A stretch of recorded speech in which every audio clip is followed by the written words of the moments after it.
Hi, my name's Jason Paltrowitz, Executive Vice President of Corporate Services for OTC Markets Group. I'm here in London at the Edison Markets Center and am pleased to be joined by Steve Nightingale, Head of Investor Relations for Britvic, which trades on our OTCQX market. Hi, Steve. Since we last met in 2016, what are Britvic's key updates? Well, we've just released our half-year results for our half-year to middle of April. Organic revenues are up over sort of 3%, operating profit up over 5%. We've got a really strong first half year, given the backdrop in the UK and our European markets of France and Ireland, sort of difficult trading environments, and obviously Brexit kind of lurking in the background. We've delivered a really strong half-year set of results. How is Britvic proactively taking action to address industry challenges?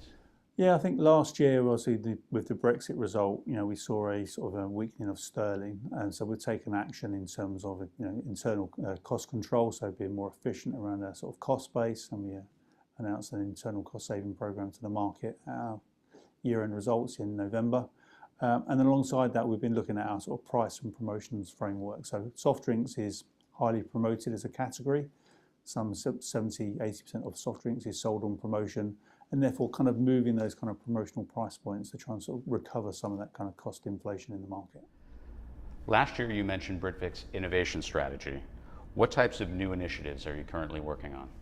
Yeah, so innovation is core to soft drinks. When Simon Liveland became CEO in 2013, Simon announced a long-term strategy to sort of drive sort of like growth in our kind of core markets as well as international expansion.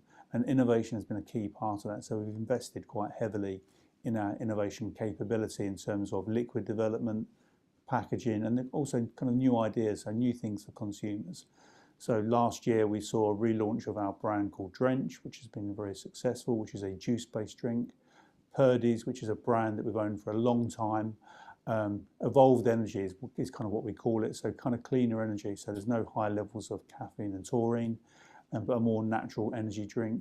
And then more recently we've just taken our Robinson's brand, which is our kind of flagship brand in the UK market.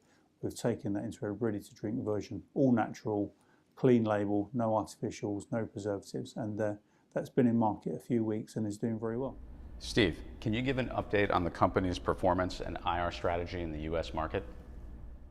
Yeah, so in terms of company performance, as I just mentioned, the half-year results were very strong. We saw revenues up, we saw profits up, and we saw underlying margins up, and we reiterated our guidance to the market to kind of meet sort of current market expectations for profit for the full year. In terms of the IR strategy, we've got a consistent approach in terms of engagement with the market, be it here in the UK, in Europe, or in the US. So we travel extensively.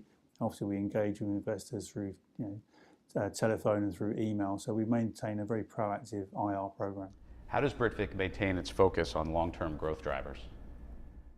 There are some short-term challenges that we've seen in the market. There's the uncertainty from Brexit. There's obviously the more recent uncertainty from the kind of the UK election and what impact will that have in terms of inflation and currencies, but also more importantly on consumer confidence.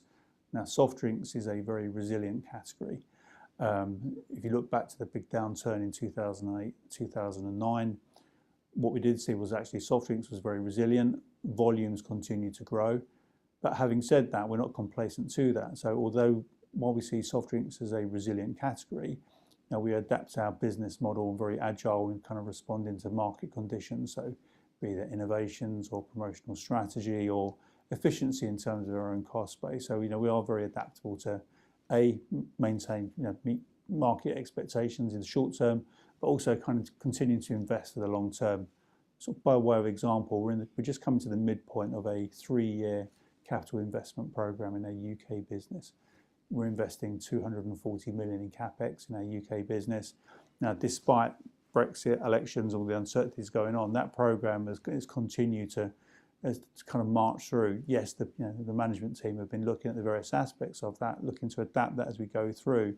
But this is about a long-term program to drive the business, a sort of sustainable growth in the future. I think we have a range of market-leading brands. Soft drinks is an affordable treat. We have number 1, number 2 market positions. We're investing for the long term. We have a very clear capital allocation policy. And I just think we're a very exciting proposition for investors to think about.